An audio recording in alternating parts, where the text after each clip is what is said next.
ये आकाशवाणी रायपुर है। प्रादेशिक समाचार बुलेटिन के साथ मैं अभिलाषा शुक्ला।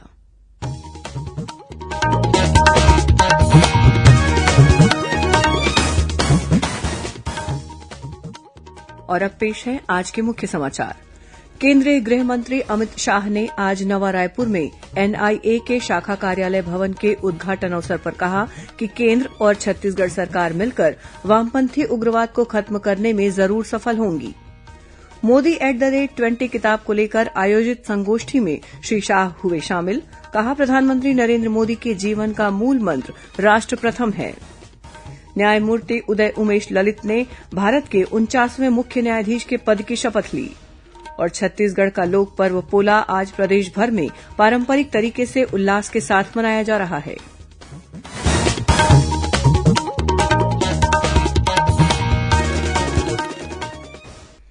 अब समाचार विस्तार से। केंद्रीय गृह और सहकारिता मंत्री अमित शाह ने कहा कि केंद्र और छत्तीसगढ़ सरकार मिलकर वामपंथी उग्रवाद को खत्म करने में जरूर सफल होंगी। श्री शाह ने आज अपने छत्तीसगढ़ प्रवास के दौरान नवा रायपुर स्थित राष्ट्रीय अन्वेषण अभिकरण एनआईए के शाखा कार्यालय भवन के उद्घाटन समारोह को संबोधित करते हुए कहा कि दोष सिद्धि के मामले में एनआईए ने 94% से अधिक सफलता हासिल की है। उन्होंने कहा कि अब तक 18 राज्यों में एनआईए के कार्यालय खुल चुके हैं और अगले साल मई से पहले एनआईए के कार्यालय सभी राज्यों में खोल दिए जाएंगे। केंद्रीय मंत्री ने कहा कि विगत 3 वर्षों में एनआईए ने काफी विस्तार किया है। कुछ क्षेत्र अभी भी वामपंथी उग्रवाद से ग्रसित है, मगर मुझे पूरा विश्वास है भारत सरकार और छत्तीसगढ़ सरकार दोनों मिलकर यहां से भी वामपंथी उग्रवाद को खत्म करने में हमें पूरी सफलता मिलेगी, इसका मुझे विश्वास। हिंसक घटनाओं में 50% की कमी आई, मौतों में 66% की, सुरक्षा बलों के मृत्यु में 71% की और आत्मसमर्पण में 140% की वृद्धि हुई। यही बताता है कि चारों मानांकों में हमने बहुत अच्छा सफलता प्राप्त किया है। समारोह को संबोधित करते हुए मुख्यमंत्री भूपेश बघेल ने कहा कि वामपंथी उग्रवाद से हमारे कई जवान शहीद हुए हैं और जनहानि भी हुई है, लेकिन आज वामपंथी उग्रवाद पर काफी हद तक लगाम लगाई जा चुकी है। इसके लिए राज्य पुलिस और केंद्रीय बल धन्यवाद के पात्र हैं। उन्होंने कहा कि जल्द ही हम छत्तीसगढ़ से वामपंथी उग्रवाद को खत्म करने में सफल होंगे। श्री बघेल ने यह भी कहा कि छत्तीसगढ़ में एनआईए का कार्यालय भवन खुलने से अपराधों की रोकथाम में मदद मिलेगी। अपने रायपुर प्रवास के दौरान श्री शाह पंडित दीनदयाल ऑडिटोरियम में मोदी @20 किताब को लेकर आयोजित संगोष्ठी में भी शामिल हुए। मुख्य वक्ता के रूप में सेमिनार को संबोधित करते हुए श्री शाह ने प्रधानमंत्री नरेंद्र मोदी के व्यक्तित्व और कृतित्व पर विस्तार से प्रकाश डाला। उन्होंने कहा कि मोदी जी के जीवन का मूल मंत्र राष्ट्र प्रथम है। श्री शाह ने कहा कि श्री मोदी ने प्रधानमंत्री बनने के बाद परिवारवाद, भ्रष्टाचार और तुष्टीकरण की राजनीति को दरकिनार करते हुए प्रदर्शन आधारित राजनीति को आगे बढ़ाया है। उन्होंने कहा कि नरेंद्र मोदी ने देश के लोगों के मन में लोकतंत्र के प्रति आस्था फिर से जगाई है।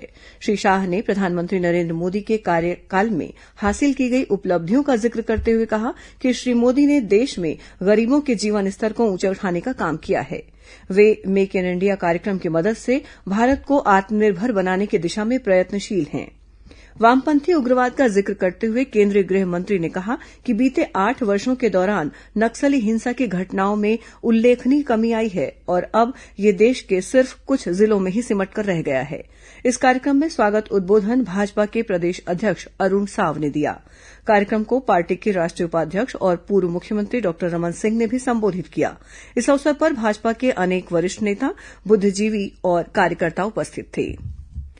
न्यायमूर्ति उदय उमेश ललित ने आज भारत के मुख्य न्यायाधीश के रूप में शपथ ली।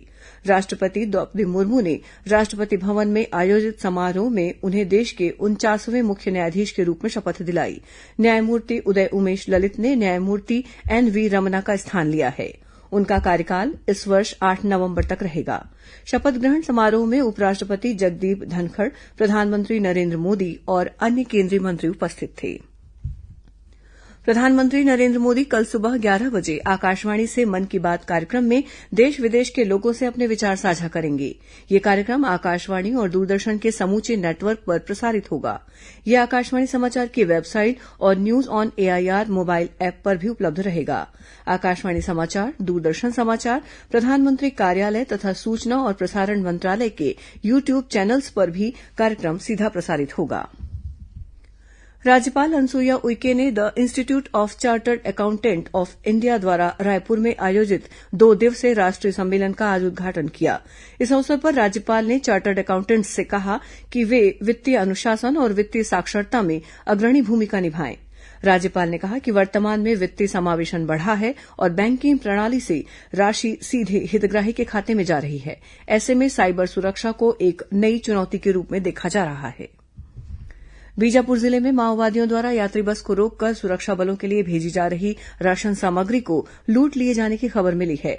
यह बस बीजापुर से सिलगेर जा रही थी। इसी दौरान सारकेगुड़ा से पहले रामकेटा के पास माओवादियों ने बस को रोक लिया और जवानों के लिए भेजी जा रही सामग्री को लूटकर अपने साथ ले गए। वहीं नारायणपुर जिले के फरसगांव थाना क्षेत्र के कढ़ा गांव में माओवादियों ने बीती रात एक ग्रामीण की धारदार हथियार से हत्या कर दी। प्रादेशिक समाचार आप आकाशवाणी रायपुर से सुन रहे हैं। छत्तीसगढ़ की खबरों से है आपका वास्ता और खबरों की विश्वसनीयता से है हमारा वास्ता। आकाशवाणी समाचार रायपुर के प्रादेशिक समाचार बुलेटिन के साथ ही हमारे समसामयिक कार्यक्रम आप रेडियो के अलावा अपने मोबाइल पर भी सुन सकते हैं। आकाशवाणी समाचार फेसबुक, ट्विटर और यूट्यूब पर भी उपलब्ध है। हमारा Facebook page Chhattisgarh news on AIR, Twitter handle CGAIR news और हमारा यूट्यूब चैनल है छत्तीसगढ़ AIR न्यूज। तो अब रेडियो के साथ ही आपके मोबाइल के जरिए भी हम पहुंच रहे हैं आप तक। छत्तीसगढ़ की हर खबर के लिए सुनते रहिए आकाशवाणी समाचार। और अब आगे बढ़ते हैं बाकी के समाचारों की ओर। श्रोताओं, प्रादेशिक समाचार एकांश का समसामयिक विषयों पर आधारित साप्ताहिक कार्यक्रम बातों बातों में इस बार नेत्रदान पर केंद्रित रहेगा। गौरतलब है कि देश भर में 25 अगस्त से 8 सितंबर तक नेत्रदान पखवाड़ा मनाया जा रहा है। इसी के तहत बातों बातों में कार्यक्रम के अंतर्गत कल रायपुर स्थित पंडित जवाहरलाल नेहरू मेडिकल कॉलेज में सहायक प्राध्यापक और कॉर्निया विशेषज्ञ डॉक्टर विनती कंगाले की भेंटवार्ता प्रसारित की जाएगी। इसका प्रसारण आकाशवाणी केंद्र रायपुर द्वारा कल सुबह 9:30 पर किया जाएगा। इसे छत्तीसगढ़ स्थित आकाशवाणी के सभी केंद्र रिले करेंगे। बस्तर क्षेत्र आदिवासी विकास प्राधिकरण की बैठक कोंडागांव में आयोजित की गई। प्राधिकरण के अध्यक्ष लखेश्वर बघेल और जिले के प्रभारी मंत्री कवासी लखमा की अध्यक्षता में आयोजित बैठक में एनएमडीसी के सुपर स्पेशलिटी अस्पताल, राष्ट्रीय राजमार्ग क्रमांक 30 और कांकेर जिले में बाईपास सड़क सहित विभिन्न निर्माण कार्यों की समीक्षा की गई। बैठक में सदस्यों ने प्राधिकरण के 32 करोड़ रूपये के बजट को बढ़ाकर 100 करोड़ रूपये का प्रस्ताव दिया। साथ ही वन अधिकार मान्यता पत्र पट्टाधारियों को शासन की योजनाओं का लाभ दिलाने के साथ ही किसानों के पंजीयन और केसीसी कार्य का ग्राम स्तर पर व्यापक प्रचार प्रसार करने की जरूरत बताई गई। बैठक में मुख्यमंत्री के भेंट मुलाकात कार्यक्रम के दौरान बस्तर संभाग में की गई घोषणाओं पर पालन प्रतिवेदन की भी समीक्षा की गई। छत्तीसगढ़ का लोक पर्व पोला आज प्रदेश भर में पारंपरिक तरीके से उल्लास के साथ मनाया जा रहा है। इस अवसर पर किसानों ने अच्छी फसल की कामना के साथ अपने बैलों को सुंदर तरीके से सजाकर उनकी पूजा अर्चना की। साथ ही उन्हें ठेठरी, खुरमी, चीला जैसे छत्तीसगढ़ी व्यंजनों का भोग भी लगाया। पोला त्योहार कृषि संस्कृति में पशुधन के महत्व को दर्शाने वाला पर्व है। आज रायपुर स्थित प्रदेश के सभी ग्रामीण क्षेत्रों में यह पर्व धूमधाम से मनाया जा रहा है। बच्चों ने मिट्टी से बने बैल और अन्य खिलौनों का आनंद उठाया। मुख्यमंत्री भूपेश बघेल के रायपुर स्थित निवास में भी पोला तीजा का त्योहार धूमधाम के साथ मनाया गया। मुख्यमंत्री ने परिवार के साथ भगवान शिव और नंदी बैल की पूजा अर्चना कर प्रदेशवासियों की सुख समृद्धि की कामना की। इस मौके पर मुख्यमंत्री निवास में जलेबी दौड़, कबड्डी, मटकी डांस सहित स्थानीय खेलों का आयोजन किया गया। इनमें महिलाओं ने बढ़ चढ़कर हिस्सा लिया। साथ ही स्थानीय कलाकारों और नर्तक दलों द्वारा प्रस्तुतियां भी दी गईं।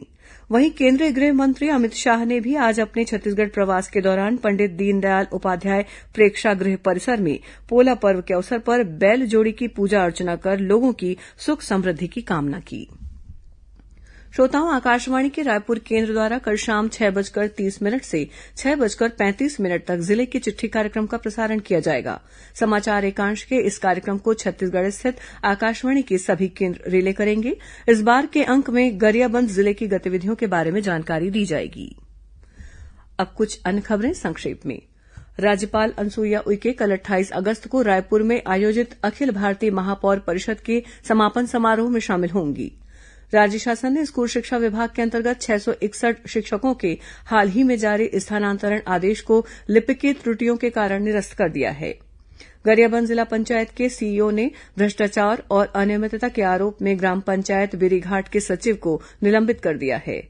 राजनांदगांव के बूढ़ासागर सरोवर के सौंदर्यीकरण कार्य में अनियमितता बरतने के मामले में 3 अधिकारियों और 1 लेखापाल के खिलाफ निलंबन की कार्रवाई के साथ ही एफआईआर दर्ज कराई जाएगी। नगर निगम सामान्य सभा की बैठक में इससे संबंधित प्रस्ताव को सर्वसम्मति से मंजूरी दे दी गई। धमतरी जिले में सिविल सर्जन को हटाने से नाराज डॉक्टरों ने जिला अस्पताल की ओपीडी बंद कर धरना प्रदर्शन किया। Durg Bhilai truck trailer association के पदाधिकारियों और ट्रांसपोर्टरों ने वाहन चालक तथा परिचालकों के साथ खुर्सीपार चौक पर भिलाई इस्पात संयंत्र बीएसपी प्रबंधन के खिलाफ प्रदर्शन किया। एसोसिएशन का आरोप है कि बीएसपी प्रबंधन द्वारा स्थानीय के बजाय बाहरी ट्रांसपोर्टर्स को काम दिया जा रहा है। मुंगेली में सतनामी समाज द्वारा गुरु बालक दास की जयंती के अवसर पर शोभायात्रा निकाली गई। और धमतरी वन मंडल अंतर्गत दुगली वन परिक्षेत्र में एक तेंदुए का शव बरामद किया गया है। इस मृत तेंदुए के चारों पंजे गायब पाए गए हैं। इस मामले में अज्ञात आरोपियों के खिलाफ वन्य प्राणी अधिनियम के तहत मामला दर्ज किया गया है। अंत में मुख्य समाचार एक बार फिर।